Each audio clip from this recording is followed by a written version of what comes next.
Hi guys, we're going to start talking about percentages. And percentages is a special kind of fraction where the denominator is always 100, which means that the whole was divided into 100 equal parts. And the sign that we use for that is the percentage sign, the symbol that looks like that.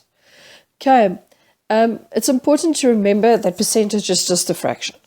Okay, so all our rules and things that we've learned basically going to stay exactly the same. There's a few things that we need to be able to do with percentages, and that's what we're going to spend time on. Okay, the first thing they're going to ask you to do is to change percentages back into common fractions. Okay, now like I just said in the previous slide, when you see a symbol like that, in other words, that percentage symbol over there, it means that your fraction is out of 100. Okay, that is the symbol they use to tell you that the fraction that you're busy with is out of 100.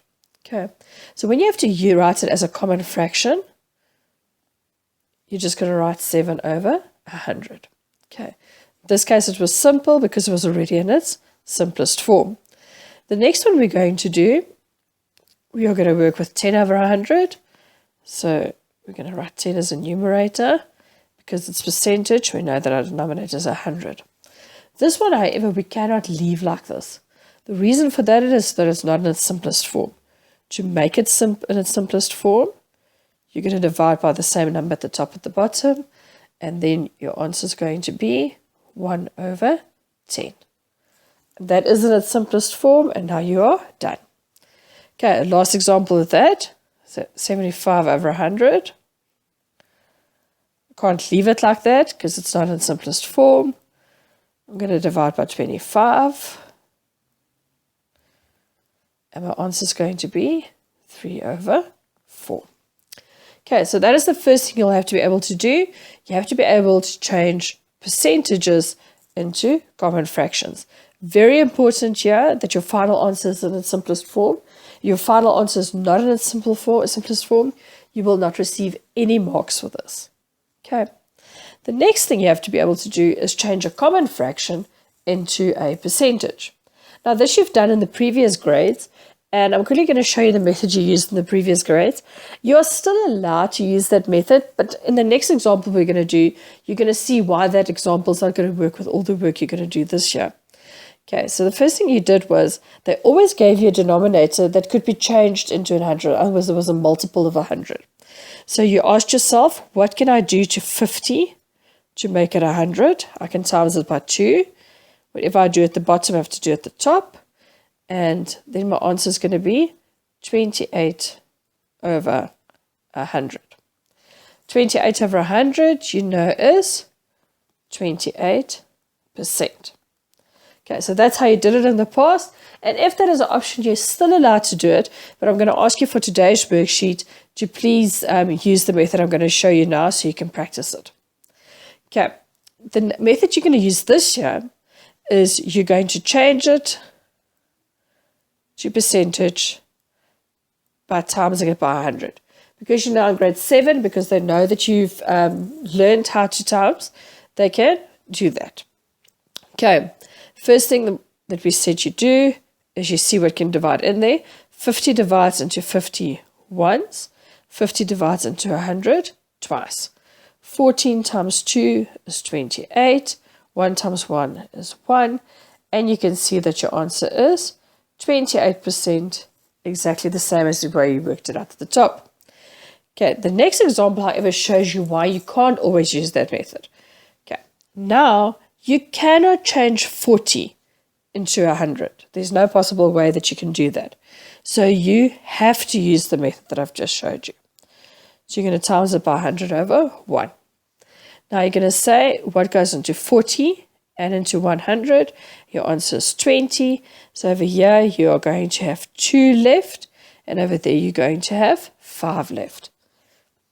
Okay, 32 times 5 equals to 160. And that is over 2. Okay, because this is still over 2, remember I said a fraction is basically just the division sum. So you can't leave it like that. You have to ask yourself, How many 2's are there in 160? In other words, you have to divide 160 by 2. And my answer is 80. And my answer for that is 80%. Okay, so that is the next thing they'll be able to ask you. The first thing that I can ask you is to change percentages to common fractions, and then what I've just showed you, to change common fractions to percentages. After we've done decimal fractions, I'll show you another method to do this, but for time being, this is all I want you to be able to do. Okay, the next thing they can ask you is of sums with percentage. So now we're going to work with the normal of sums like we did with the fractions, but we first have to make fractions out of the information we've got there. So 20%, I said the moment you see a percent symbol, you know that your denominator is going to be 100. And to write a whole number as a fraction, oh, sorry, I just want to write that out. To write your whole number as a fraction, you're going to write 80 over 1. Okay, and remember what we learned in the previous section? When we see of, we know we have to times. Now we use the normal cross-cancellation method that we've used the whole time. So 20 goes in there 5 times, and 20 goes in there 4 times. 20 times 4 equals to 80. 5 times 1 equals to 5. How many 5s are there in 80? There are 16 5s. Okay, so your answer there is going to be 16. Let's do another example like that. 60% of 30, 60 over 100. Because the moment we see the percentage sign, we know that our fraction is out of 100. When we see the word of, we know we have to times, and we make that a fraction by writing it over 1. Okay, 10 goes in there 10 times, 10 goes in there 3 times. 60 times 3 equals to 180. 180 divided by 10 equals to 18. Okay, so now you can see that your of sums stays exactly the same as they did with it, but you first just have to change the top one into a fraction multiplication sum. You're going to do the following 3 worksheets using this video. What you can do is watch the appropriate section, then do the worksheet, then watch the next section, do the worksheet, and carry on like that.